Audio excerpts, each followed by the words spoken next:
Hello, everyone, and welcome to The Slime, a show where we will talk about the latest and greatest in the world of pop culture, more specifically, movies and TV. That being old and new. I am Ben Smith, and today I'm joined by Diego Pizarro, a dear friend of mine. Hello. I've grown up with Ben, watching and enjoying the world of movies. We were the losers, playing with lightsabers and pretending to be Jedi out on the field in school, and I'm sure people were watching us and just, Yeah, we probably looked really ridiculous. yeah, in hindsight, but that kind of shows how far we go back. So we're just going to be discussing anything and everything in the world of pop culture. So, We've had a bit of a passion for movies for quite a while, and we've just wanted to sit down and just record some conversation about us chatting about movies. So that's kind of what the slime has turned into. So here it is. I hope you guys are excited. I'm excited. I'm ready to go. So I guess we can start off with kind of so you get to know us, where we're kind of coming from, what kind of stuff we like that kind of made us into movies. Really, I would say it's like high budget action. I don't know about you. Yeah, it doesn't sound too good having a movie podcast, and we came from these just high budget action movies. That's what got us into it. But I think that's what got a lot of young kids into movies specifically is things like Star Wars and Indiana Jones and all those types of big action budget movies. Why would you think about that? Yeah, it's kind of ironic now because I'm really kind of tired of that at this point. It seems to have completely taken over. I guess that's maturity. I don't know. But in 2008, I couldn't have foreseen the kind of, I don't know, dystopia, whatever you want to call it, we're living in now where everything's high budget action. If you told 8-year-old me that's what it was going to be like by Yeah, 2022, I probably would have been like, oh my God, that's amazing. it would have sounded awesome. But I guess I'm grumpy and old now already. And yeah, I'm kind of tired of it at this point. But you could have seen it coming. Iron Man came out that year. But Well, that kind of just brings us into our first topic is our opinion on the state of cinema and how the movies that make the most money right now in Hollywood are huge budget films like the Marvel movies, the of course Spider-Man. Spider-Man kind of stands on its own up there. And Avatar, of course, and Star Wars. These are the movies that make the most money, and they aren't necessarily movies with the most depth, the most identity. They kind of blend into one another, and that's kind of a shame, right? well, I love those movies, and like I said, I feel like I would have been really excited about it when I was younger to be where we are now in 2023. But it's kind of sucks that they're the only movies being made. I wouldn't want to lose them. They're fun. It's nice to turn your brain off for a while. I saw Avatar: The Way of Water last night, and it was just fun to just kind of live in that world and get into the battle scenes, and that really made me feel like a kid again. But ever since I got into Quentin Tarantino years ago, because he's the director that makes everyone a film douchebag, basically, once they start watching him, I kind of wanted different things for movies, and I just don't really see that in major Hollywood at this point. It seems to have moved to Netflix more than anything else. 'Cause Yeah, that's the big thing. Like, especially getting older, you start to get into movies like the Tarantino films or the movies like Shawshank Redemption or just really great movies, especially like Lord of the Rings too. And we kind of just wish there was more of these things in Hollywood. These movies that are really carefully crafted that actors work incredibly hard on their roles and they go into the psyche of some of these characters and how they take on life. I just wish movies like that were put in the forefront more or got more people excited. I feel like people aren't excited for movies like that anymore, and I feel like people are just excited for the next Marvel movie or the next Star Wars movie. And these lower mid-budget movies that do things really well just aren't focused on as much anymore, and people don't get excited over that. and it's just tough for Hollywood to take a risk at this point. Uh, I mean, movie promotion is just massive now. You have to release in every theater everywhere right away. You have to have a big budget, and it's just really hard for them to take a risk. It's easier to go with a known entity and a name versus taking a risk with some weird storyline, and they don't rely on secondary forms of income like the DVDs like we used to have, which created a lot of cult movies that weren't necessarily successful on their first run, but have really exploded into something to be loved. And it's kind of a shame because there's a lot of movies from back in the day that I don't think would be made now because it's just too much of a risk. I mean, Ghostbusters comes to mind. If you just look at the plot of that on paper, you'd be like, this isn't going to make money. It's too weird. Yeah. It's a comedy movie about capturing ghosts, and there's like a god from another dimension, and they have to, free people from the god because it possesses them to get the key to access to take over the world. It's insane. But Ghostbusters is unique and it has its own identity. Like when you think of Ghostbuster, there's so many iconic things that come to you, and I feel like we aren't getting those iconic pieces anymore in movies.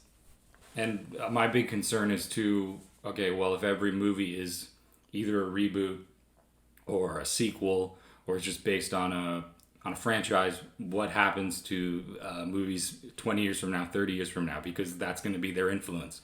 So it's just going to be copying on top of copying, right? And it just becomes this just layering of just the same thing over and over and over again until it gets so diluted that people just really don't have an interest. And that's what it feels like sometimes it's happening.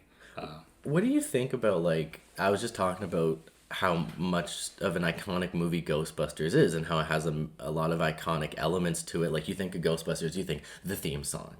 And you think of Jaws. You think of the theme song from Jaws. And these movies came out roughly in the same time period, so we are getting new movies, but I feel like these new movies we are getting, they don't have that iconic soundtrack or that really recognizable soundtrack that people will go on to recognize just from listening to 3 seconds of it. Like Avatar is one of the biggest movies of all time. Can you tell me what the music of that movie sounds like? Not really. It's not that identifiable. It doesn't have that substance to it. Don't get me wrong. I love Avatar, but I just feel like movies don't have that, aren't getting those elements anymore. I don't feel like I feel like part of it is you don't need that same kind of hype anymore. I feel like what the selling point is different now. I mean, when you had soundtracks like that, it was a very different time for the music industry too. I mean, it actually made money. A lot of people look at me perplexed when I say there's not really a music industry. Like there's popular songs and there's artists, but music really isn't the main form of income. That more acts as advertising to other things. So it's taken a different form. Releasing a soundtrack now, you're not going to make the same money and have the same hype that you would back in the day. I mean, there's exceptions to the rule. Guardians of the Galaxy was able to do it. I mean, certain soundtracks to films do shine through every once in a while, and Guardians of the Galaxy is a good example, actually, thanks for that, of a new movie that has a soundtrack that is the movie's identity. So when I do think of Guardians of the Galaxy, I do think of a lot of these songs, but none of those songs necessarily were made for Guardians of the Galaxy. There wasn't a big budget that went into making these recognizable songs, unlike Ghostbusters and Jaws. And Lord of the Rings, I just rewatched Lord of the Rings and I caught the Hobbit movies. Damn, what an amazing soundtrack those movies have. I just love it so much. But that kind of brings me to the topic of, is there too much money involved in filmmaking these days? And also, are there too many people involved in production? Is there too much money involved, and is there too many hands in the pot when it comes to making movies nowadays? I mean, a perfect example of too much money. I mean, I'm not one to question James Cameron. I mean, he's basically every movie he's made has been a hit. But I think there was a statement he made recently that kind of exemplifies this point. Is he said, "I have to make $1 billion on this new Avatar movie to break even." That's ridiculous. So it's like how and most movies now probably aren't that high of a budget, but still you're talking 100 million at least, and then you're talking about the promotion, and a lot of movies now use old songs that were hits, so clearing the rights to use them is a big one. That cost a ton of money, so you can't really afford to take the same kind of risk that you could. You need something that's gonna just hit right out of the gate, and you can see that exemplified in everything these days too. Trailers as well. I feel like trailers just give away the movie. I hate when trailers be giving away so much of the movie. I love going into a movie just with the poster, or maybe a quick. I've read a quick synopsis of the movie or something. I don't want to know what it's about. I like to go in not watching a scene, knowing how it ends, because I've seen a couple seconds of that scene in a trailer. It sucks. Some of these Marvel movies reveal way too much in their trailers, and it just would have been way better. Like, when the Phantom Menace, the first Star Wars movie in chronological order, the first Star Wars movie, the trailer came out. Darth Maul had his. They featured his double-bladed lightsaber. I'm just like, damn, wouldn't it have been really cool for nobody to know that a double lightsaber existed until the movie came out? But we saw it in the trailer. It would have been amazing. And well, part of that too is it's a different game. Way back in the day, people didn't know any movie really that was coming out until they went to the theater or they catched maybe a trailer on TV. Yeah. So you would just go to the theater and be like, this poster looks cool. I'm going to go watch that. Now, you know every movie that's coming out, sometimes like 2 years in advance. Yeah. You know this is being made, what the production is on it, if it's in development hell, if it's been finalized. You know, most likely you've seen the trailer already, so you go into the theater already knowing what's going to be playing there. I feel like before you went in more just kind of you didn't know what you were going to see, so you kind of made more of a decision when you got there. I don't know, we weren't around back then, but that is something we've experienced. I mean, we went to college together and we would just decide midday, let's go catch a movie. So we'd go to the theater. This was a pretty decent sized theater, so they had many things playing. And once we arrived at the theater, we then decided what we wanted to watch.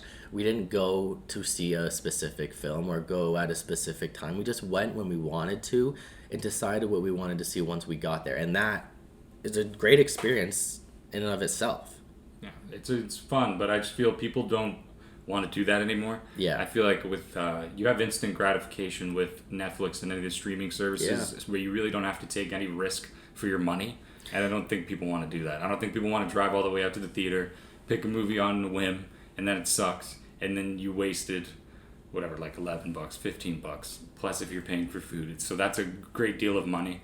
And I just don't think people want to take that risk anymore. And I mean, part of it is too, with the way movies are now too, I think movies are just less about the individuals and the vision. And I feel like Hollywood's consciously made that decision. Because if you have I've made the argument to you, Ben, that I don't really think movie stars are a thing as much anymore. And I think that's a direct consequence. Yeah, it just depends how you interpret it. I mean, when it comes to the Star Wars movies and the Marvel movies, these actors aren't necessarily famous because they're amazing actors. They're famous because they're Thor, because they're Iron Man.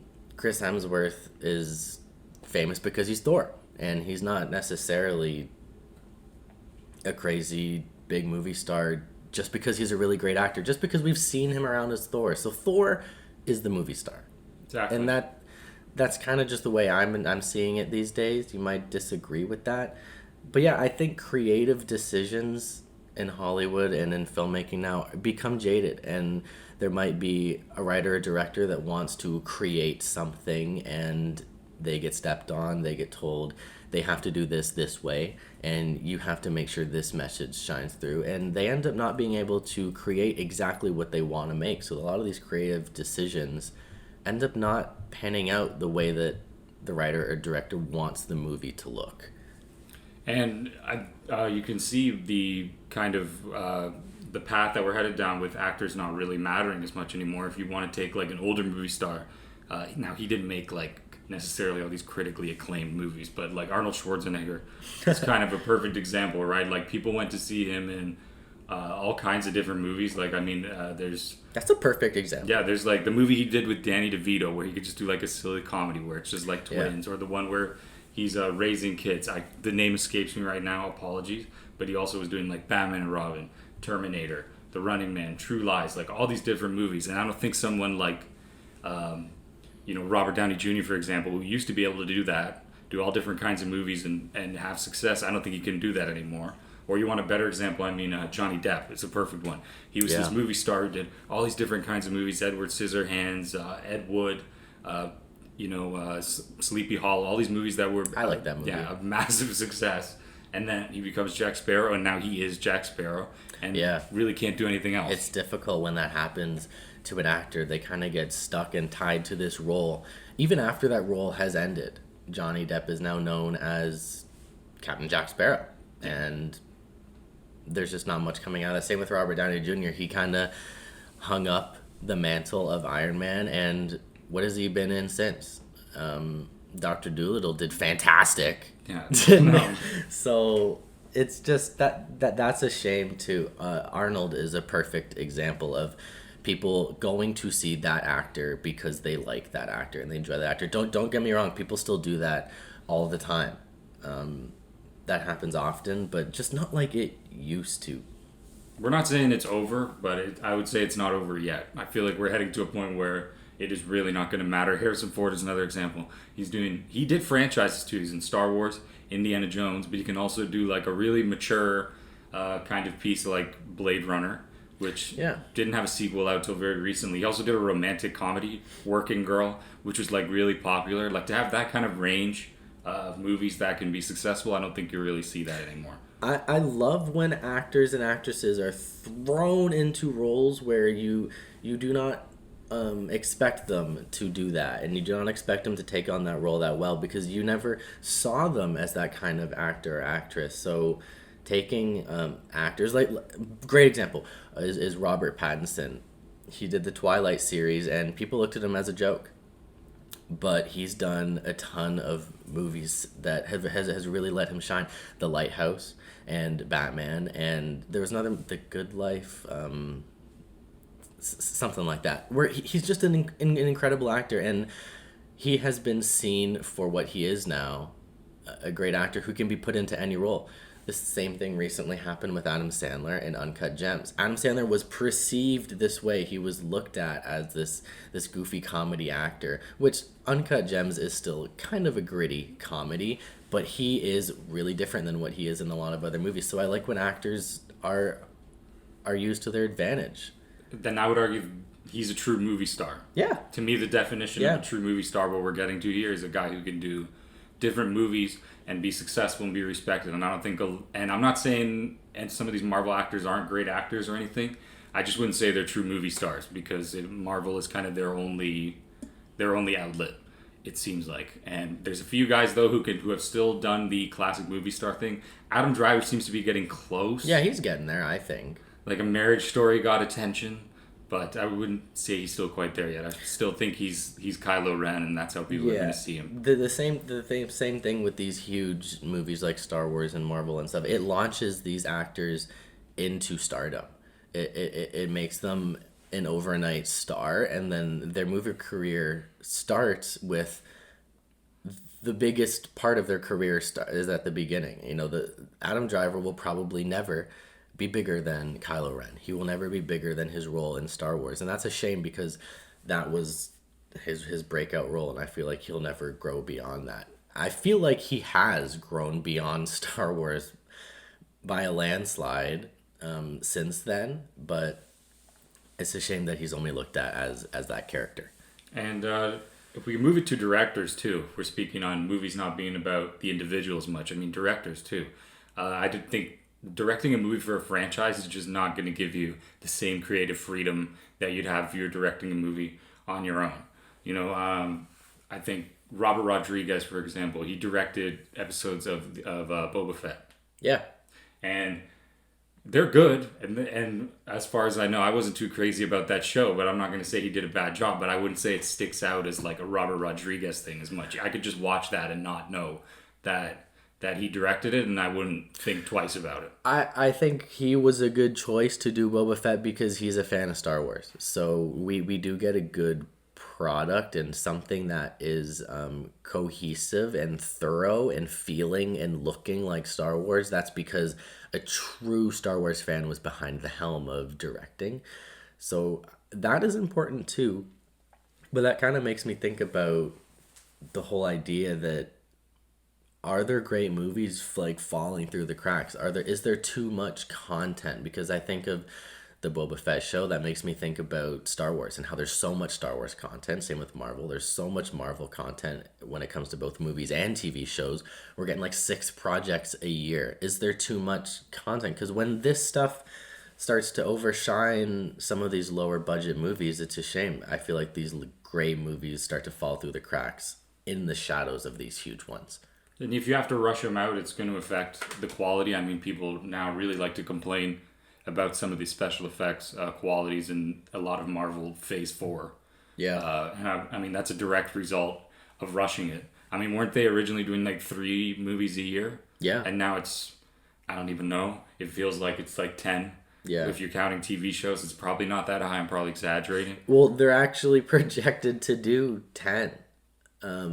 They got miniseries, short series, cartoons, movies, and I actually heard that, I don't know if it's true or not, but they are trying to cut that down and they are trying to focus on quality over quantity. So what they have lined up might end up changing a bit. They need to do that because, like, seriously, watching Marvel at this point is like drinking water.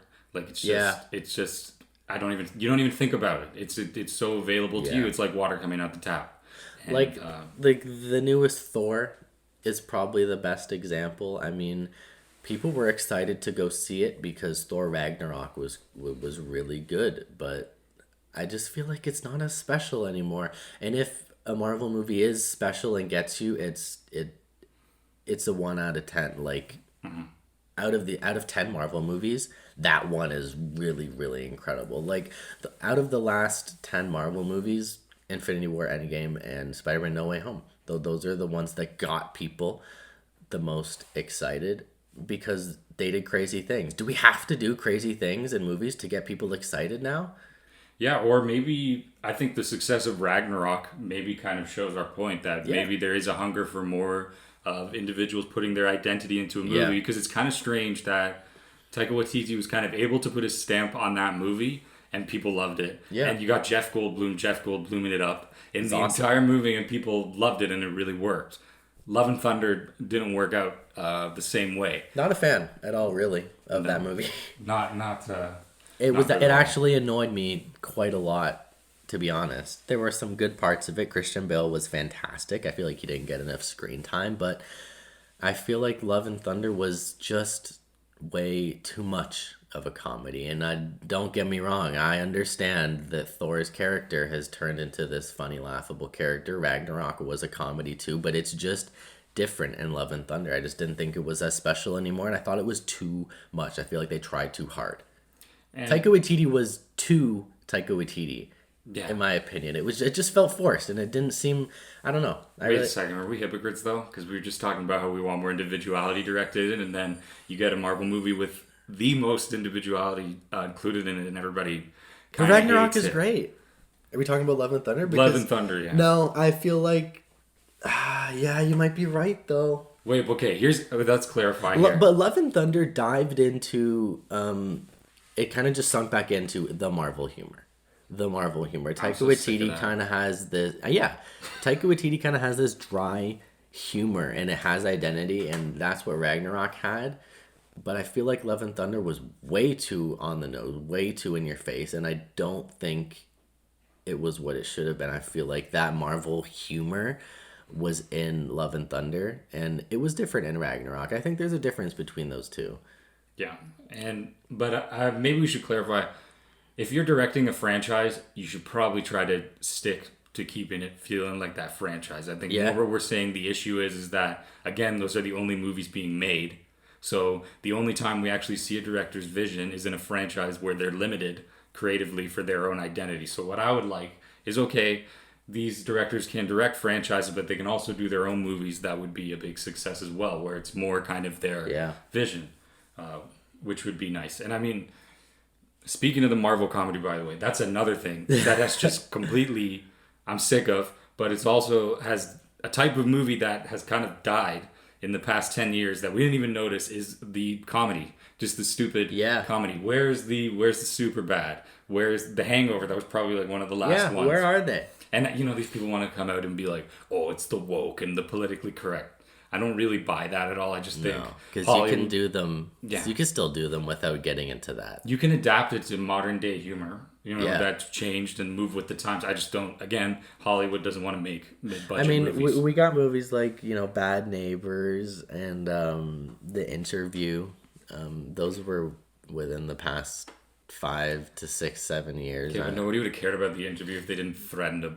No, that's true. That movie just got a lot of attention and because of that. But we get those movies still, but they're pretty far in between now. And nobody likes them for the actual comedy. Like another one I thought of that got a bit of attention was Sausage Party, but that was more just because that of how movie- ridiculous that Yeah. that But- movie was. It makes me think about nostalgia in Hollywood and how there is an obsession with nostalgia. I feel like the movie industry is looking at nostalgia as a way to make money. And we're getting remake after redo after reboot. Just because, hey, you guys saw this movie 20 years ago and you loved it and it made a ton of movies. So we're going to remake it and you'll come see it, right?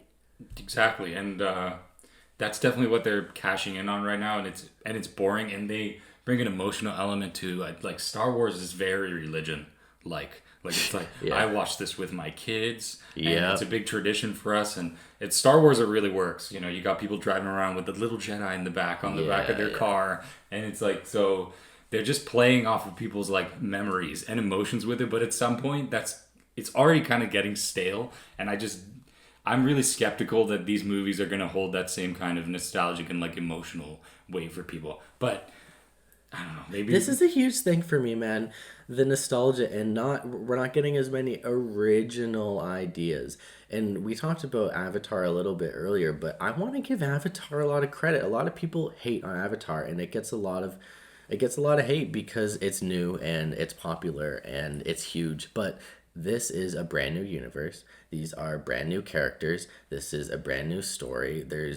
It's all new. And we don't get that a lot anymore. Yeah. So I will appreciate Avatar for being original. I'd rather go see Avatar than a movie that's been remade because Avatar is new content. So I respect it from that perspective. if you hate Avatar so much that you want it to fail, if you don't like the movie, you don't like the movie. Opinions that's are allowed. fine. But if you want it to fail, like you're part of the problem. Like Avatar 2 got so much hate before it came out. People were saying it's going to bomb, it's going to bomb. They wanted it to. They did.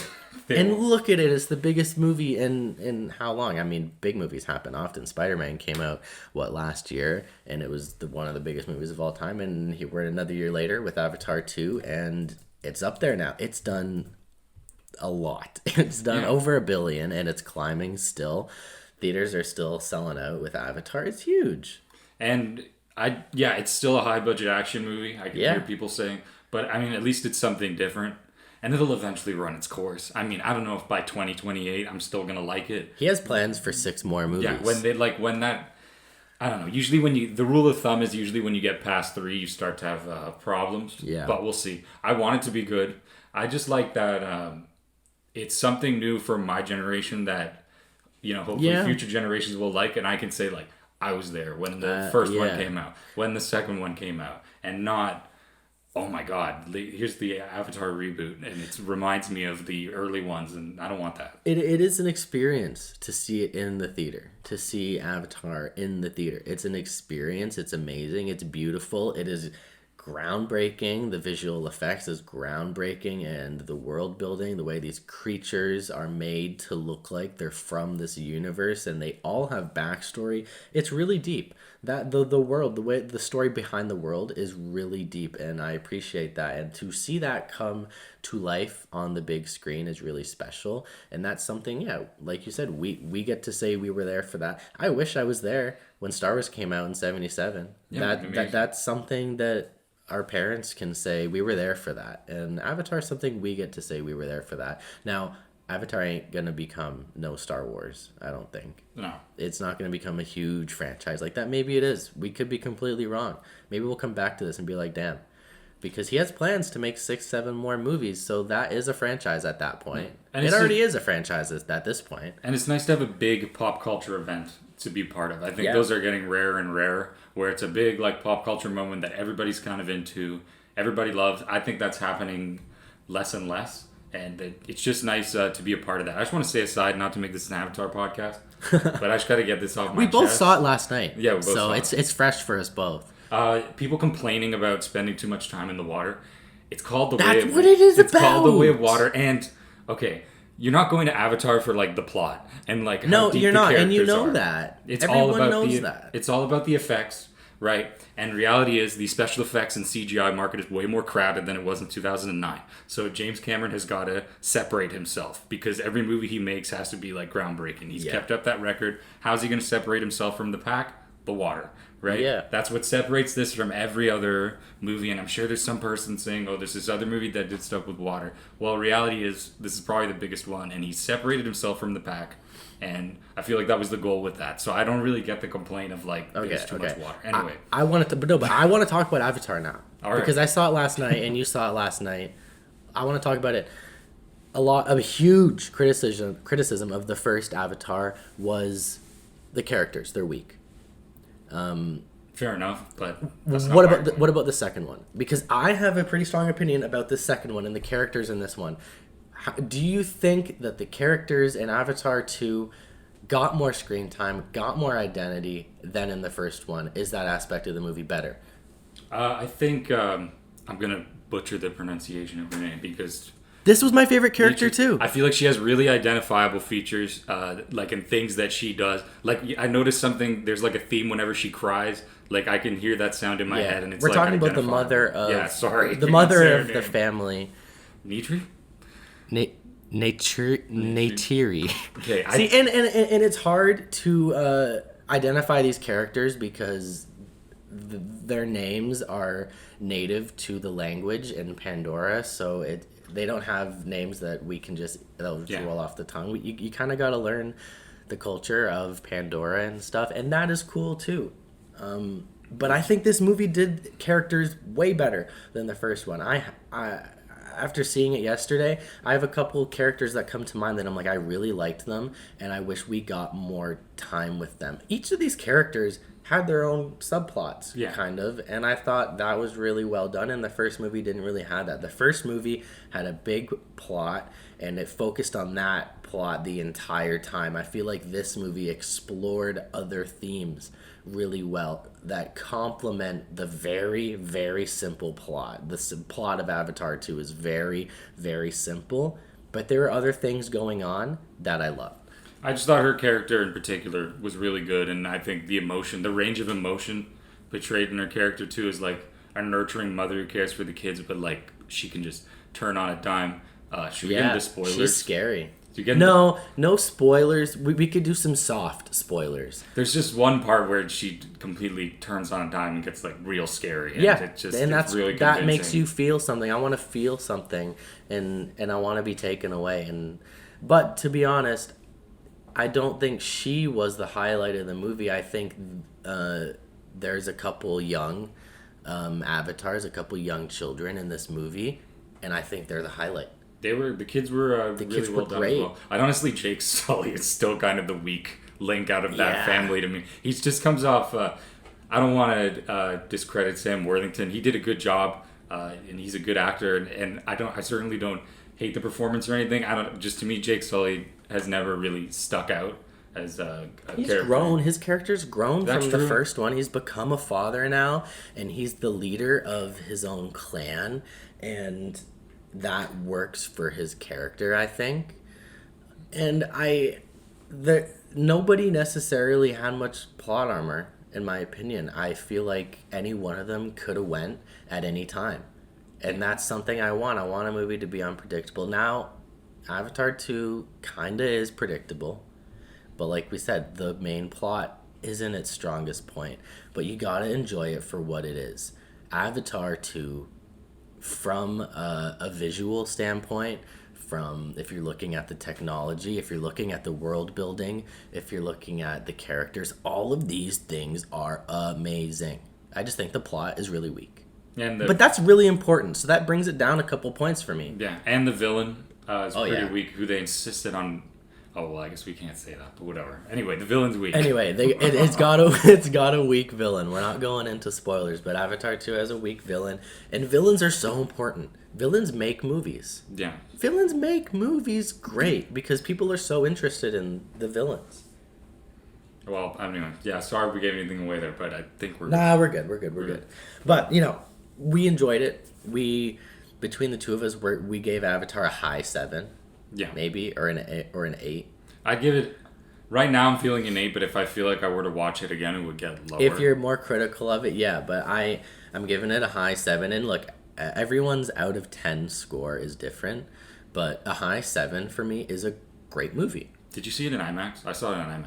I didn't. I saw it in Ultra AVX. It was effing loud. It was so It was loud. ridiculously loud. IMAX, I wanted to see it in IMAX, but I had to catch an early show, and there was no early showings in IMAX. I didn't get out till like 1:30 in the morning. Yeah. Last night, but in IMAX, I mean, it was so loud, and you get the rumble, especially in the battle scenes. By the way, one of my favorite things about the Avatar franchise, the battle scenes, are some of my They're so favorites. good. And that's always my favorite part of the movie.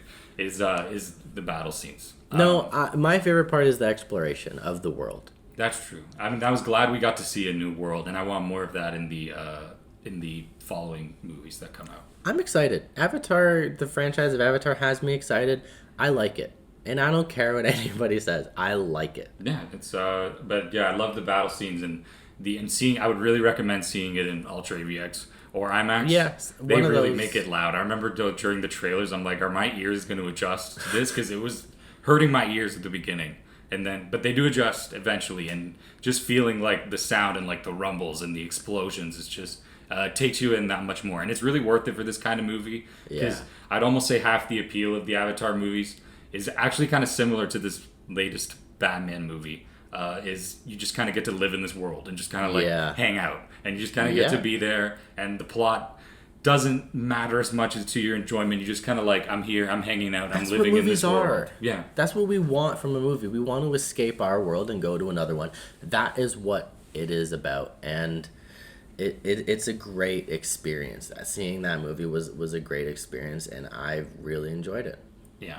And I was gonna say, to bring it back to ask this question, because Yeah. we talked about now a newer high budget action movie that we like, but we're talking about we want this hunger for more character driven, serious movies. I feel like Hollywood's kind of figuring out now how to even take that and commodify it into kind of a predictable thing. Because what I'm noticing is a lot of these acclaimed character-driven movies, they're biopics or like historical movies. Yeah. Like Elvis was really Yeah. successful, and Was there an Amy Winehouse movie recently? not that.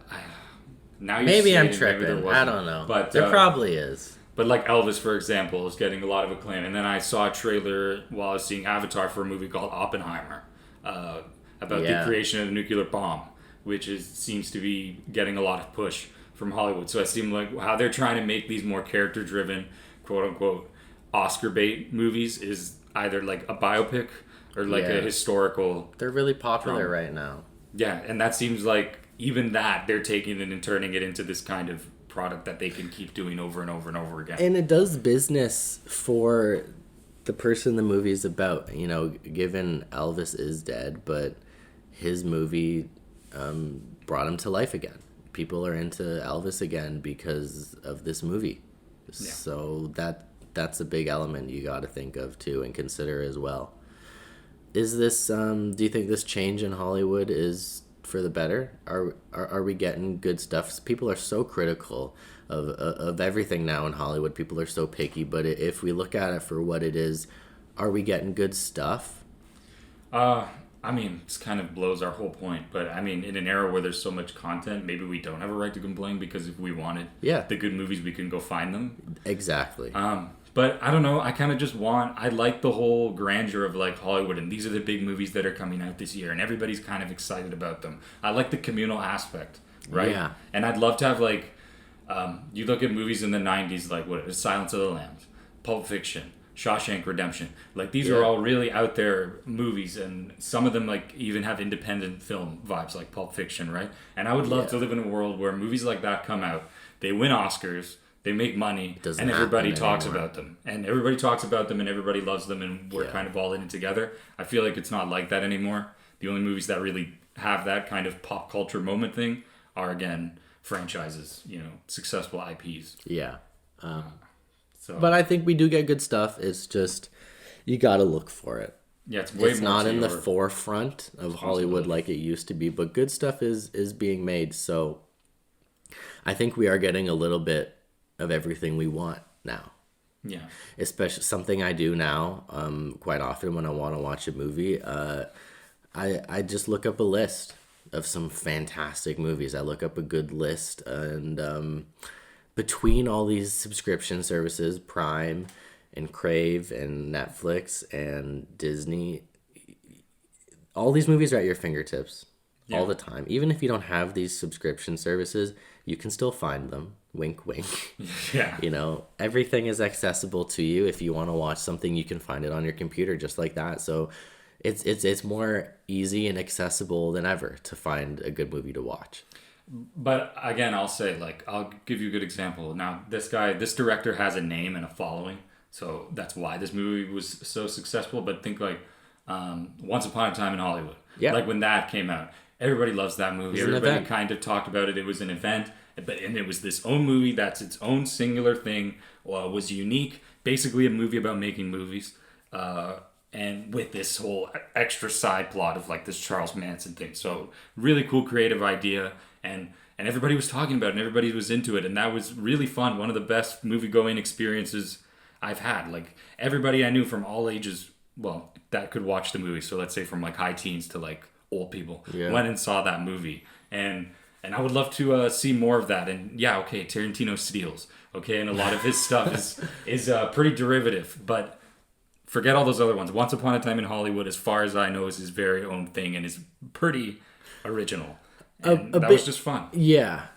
I enjoyed it like you. But a lot of people's criticism about that movie was, oh, it wasn't what I thought it'd be. Charles Manson was barely in it. Bruce Lee was barely in it. And yeah, you do see those things in the trailers, and it kind of gives you an idea for what it's going to be about. And then once I went to see it, those characters were barely in it. But guess what? It's not a movie about those guys. That's not what it's about. And people were upset that that's not what it was about, and they didn't get what they expected.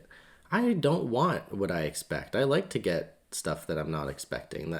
Why would you want to go see a movie when you think you know what you're getting? And it was, I loved that too. When I saw the movie in the theater, I was so captivated by it that when it got to the end, and he goes up to the meeting with Rick Dalton, goes up to have a drink at Sharon Tate's house. I didn't think that was the end of the movie. I thought I was like halfway through. Yeah. And I was ready for another scene to start and the plot to kind of continue. And the movie ends and I was like, what? It's totally subverted my expectations. I was expecting more of a linear plot. But then when it just kind of ended like that, I was like, oh, so this is kind of like a hangout movie. Yeah. Kind of a Dazed and Confused kind of thing where you just kind of see characters going around and just kind of doing stuff, and there's kind of this through line through it, but a lot of it is just seeing them just kind of go about their day.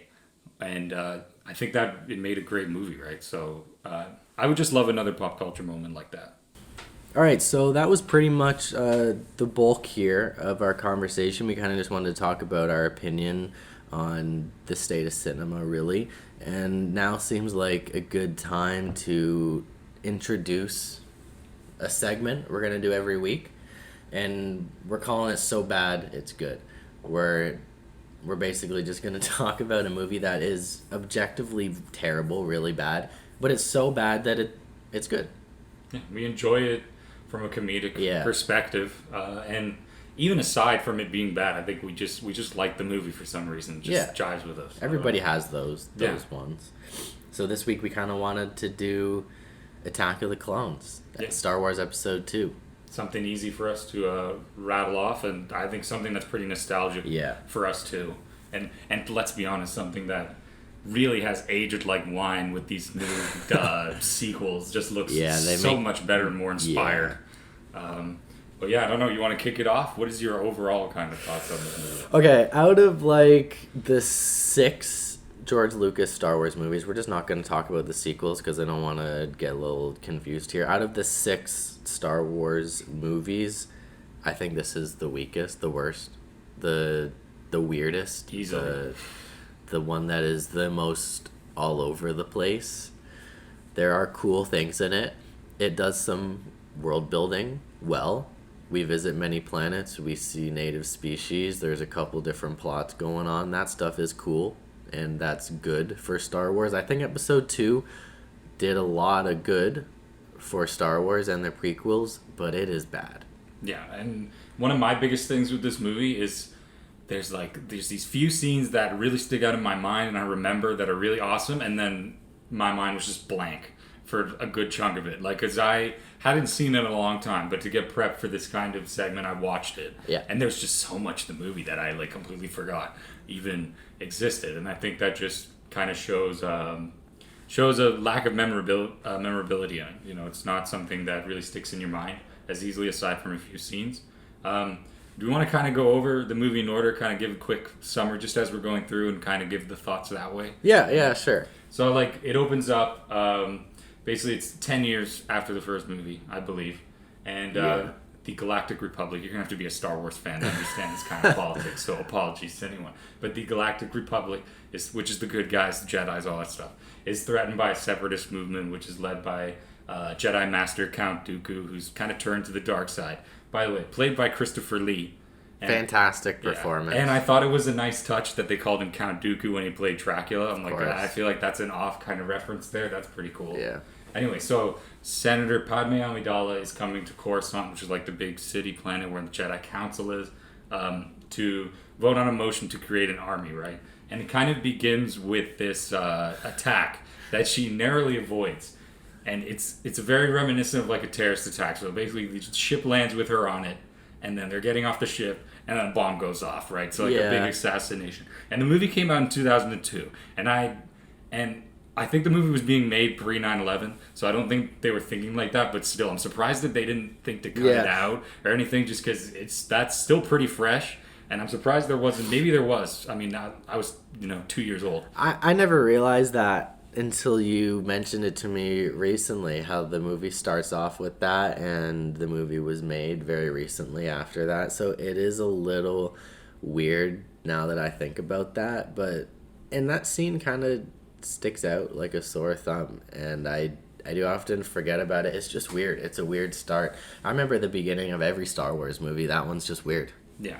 And, I'm surprised. Maybe it did. I'm just surprised it didn't get more controversy. Here, the studio was like, hey, we should cut this out. This is a little... Because after 9/11, they had lists of songs they recommended you didn't play on radio that they thought would offend people. It's a very touchy subject to do any kind of thing on, like, a random attack. So, anyway, it turns out the lady coming off the ship who's supposed to be the senator, Padme, is a double. Right, and so she ends up taking the blow for Padme, and then at that point, Obi-Wan Kenobi and Anakin Skywalker are put on protecting her from assassination attempts while they try to figure out who this assassination plot was. Yeah, and the movie kind of just takes off with this protection of her. She has a bounty hunter who was hired by a bounty hunter who was hired by Count Dooku. Who was told to do it by Sidious. Yeah. So they went through 3 or 4. I want you to kill her. Now that guy, I know I want you to do it. And then this person's like, no, I want you to do it. And if you even want to get into it even more. So Sidious gets Dooku to do it. Dooku gets Jango to do it. Jango gets Zam Wesell to do it. And Zam Wesell gets a robot to do it. The robot gets these worms to try and kill her. Well, and they wonder why it doesn't work out when they're having 4 people on why this so whole thing. complex? Why so complex? It's literally like in Pirates of the Caribbean's Dead Man Chest. Mind the boat. Mind the boat. Mind the boat. Mind the boat. It's funny, and it gives us some good action scenes. Obi-Wan jumping out the window. We gotta stop on that. Okay, so these little worms or whatever come into the room and they're about to poison her, and then Anakin and Obi-Wan come in, and then they see the little droid. It's like a hovering droid outside of the window, and it dropped these worms into the window. And Obi-Wan just sees it, jumps out the window completely on impulse. Tries to grab onto this. It's like, what was the plan? Even if you grabbed onto it, what's the plan here, Obi-Wan? I burst out laughing because I don't know if it's Jedi intuition or something. But it's ridiculous, and we get a lot of that in this movie. Yeah, and also, do you not feel it's kind of over the top when Anakin slices these little things with his lightsaber? Yeah, that's pretty risky. That also shows his skill. Yes, as a swordsman. But it's ridiculous.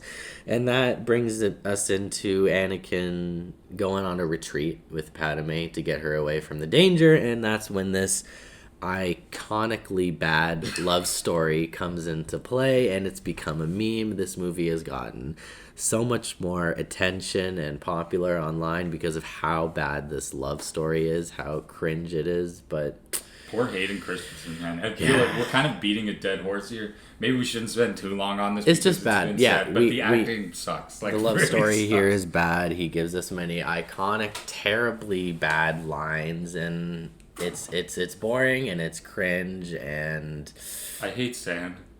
I hate sand and the Robin's awkward Course. kiss they my have, God. and it's just bad. And But he's flexing his force powers, like slicing the pear and all this yeah. stuff. But what I like about this movie is Anakin's mother is ultimately killed, and you start to see him turn to the dark side just a little bit. You see him tap into the dark side just a little bit. That's done well, I Yeah. think. Hayden Christensen does a very, very, very good job at showing us the inner conflict in Anakin and him dealing with his emotions. This movie does that well because he has temptations in pursuing Padme as like a romantic interest, and that's against the Jedi ways, and him seeking revenge on the Tusken Raiders, that's against the Jedi way, and he gives in to both of these things, which is good. It's good for his character, and it leads us into the third movie quite well. That's one thing I'll say about these prequels and this movie. I do like the pacing. I think everything kind of builds really naturally. Maybe I'm wrong on that. I feel it builds pretty naturally, and I buy it. I do feel like there is one person steering the ship here, George Lucas. Yeah, that's one of the nice things about this movie. It's his creative vision, and again, like you said, the world building is done really, really well. Like, I mean, Camino and Geonosis is just cool seeing these different worlds, and I'm a little more forgiving of the CGI now because It's not bad. It's pretty good. it's pretty good for the time, and honestly, CGI is just so pervasive now in all movies, so it doesn't really bug me as much. People had more of a problem with it back then because I still think there was this attachment to like older movie making where you wanted sets. And I'm sure me and you definitely want more of that, but still, in a world where CGI is so common, I think this movie's fine. Back in the day when I saw this movie as a kid, it came out in 2002, so I didn't see it when it came out, obviously, but when I started to watch it and love it when I was young, a few years after it came out, I didn't see these CGI aliens and be like, oh, that's a CGI. No, I was immersed. I was a kid who enjoyed it, and it's been engraved in my mind. I don't look at these aliens and creatures as CGI. I look at them for Star Wars characters, and you got a job well done. Yeah, if you're thinking that. And timing is everything, right? I mean, because we kind of alluded to talking crap about the new sequels, but I'm sure there's kids who are seeing them now who, despite of how bad they find out they are, they'll still love them, kind of like us with the prequels. For better for worse, they're gonna love these new sequels, and that'll be that. So I feel like it's that's part of our thinking with this movie. There's a lot of it's just timing, right?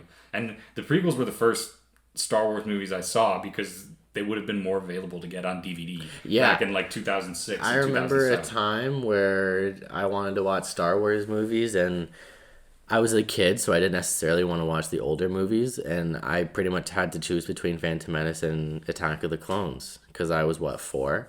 So watching a movie from the 70s when I was 4 wasn't that great. Now, given I grew up a couple years later and really got into the original movies, and the original movies are my favorite now, but as a kid, I watched Attack of the Clones over and over and over and over again because it was just fun. It was a fun action movie for a kid to watch. Mm-hmm. And I mean, speaking of the action, if we want to jump to really the movie stealer for me, the scene that steals the whole movie is just the ending battle on Geonosis. Okay, before we get to let's talk about the droid factory scene. Oh, the video game? The video game level, the scene that's made to sell toys, and it's like a musical comedy. This Anakin is basically and Padme are on this conveyor belt in a droid factory, dodging all these machines and trying not to get killed, and it's just it's a little tedious. I mean, it's more, I feel like that scene is more used to just kind of build the relationship between R2-D2 and C-3PO That's when you first Yeah. kind of see them. R2D2 is this, this less fearful droid who's kind of goes into action and doesn't think about it. And C-3PO's like, "What are you doing? Oh my god!" But it gets pretty cartoony. Like, his loses his head, and then C-3PO's head gets put onto a battle droid, and the battle droid gets C-3PO's body, and that's kind of played to comedic effect. And it gets a little tedious after a while, especially. And I feel like it goes on really long. And like, we don't think about the marketing of these things. Like, I had C-3PO action figures, but once this movie came out and C-3PO's head was on a battle droid, I then had the action figure of C-3PO's head on a battle droid, and there were toy packs that sold machines and from this specific scene. This scene was like really lucrative for merchandise for the movie, so I completely understand why they do stuff like that. But it was goofy, and it did fit with the tone of the movie, because the movie is pretty goofy. But yeah, like you said, what the highlight here is the arena scene. It's awesome. Amazing. I mean, that's when you really start to, you see Anakin and Padme kind of affirm their love for each other, which I gotta say, they're kind of obvious about the fact that they're romantically involved. Like, they take some pretty big risks in front of Jedi Masters. And, like, to me, it seems like, if I was an outsider, it seems like clearly... It's like, am I like, is he trying to hide their love story? Because he's not doing a very good job. Yeah, like, for these Jedis who are supposed to, be strong with the Force, they don't notice that. They don't notice that their whole organization the whole Republic is being run by a Sith Lord. Spoilers, sorry, but Oh, you haven't come seen on, it by it's now. okay. Like, come on. And then, the movie ends insanely strong. So they've basically, our three main characters, Obi-Wan, Padme, and Anakin, have been captured, and they're basically held in this kind of Roman Colosseum kind of scene where they have to fight these creatures to the death, which the creatures have done really well. They have their own signature kind of sound. I don't know if we attempt to describe them because they're pretty out there looking, but... yeah, it's just just done well. And then this turns into a full-out battle between... Epic. Yeah, the Jedi and the battle droids, and then the clone army is brought in. And this was the first time we saw all of these Jedi in their prime in the same place at once. It's awesome. Yeah, and Think about how many Jedi we've seen before Attack of the Clones. We saw Luke, we saw Qui-Gon and Obi-Wan, and that's it. Yeah. In Attack of the Clones, we get all these Jedi. We get to see them in action. Some of them were introduced in The Phantom Menace, but we never really saw them in action. But we get to see that action in Attack of the Clones. So it blew... Attack of the Clones... In conclusion, Attack of the Clones blew up the universe of Star Wars, and it expanded. It showed us bounty hunters and Jedi and droids and the politics and these planets, and that's why it's good. Yeah. But the plot here is the acting and the love story is bad. Put the ship down. Put the ship down. That's what we get in the final act. That's pretty ridiculous. Anytime he gets angry or like real, when he has to do anything where he's upset or sad, it just really doesn't work. He's just whiny. He somewhat pulls off the kind of cocky, confident kind of vibe, but other than that, it is pretty brutal. Yeah. to watch him try to do anything else, but he's kind of redeemed himself a bit. I like that people kind of give him a bit more of a break now, hating Christians, and so. But he did some really great work. Yeah. Well, that's so bad it's good. Every week we're going to talk about a new movie that is so bad it's good. So you can expect to listen to this segment again next week. That will follow our main subject. And that's our first episode. Yeah, we did it. So. That's our pilot episode for you guys. We're going to have an episode of The Slime here for you every week. And we're really, really excited to dive into this and just kick it and talk movies with you guys. And we're going to aim for every week. So we'll get it out. Let's hope we can stick to it. But I had a good time. Thanks for listening. Thank you guys for listening, and we'll catch you on the next one.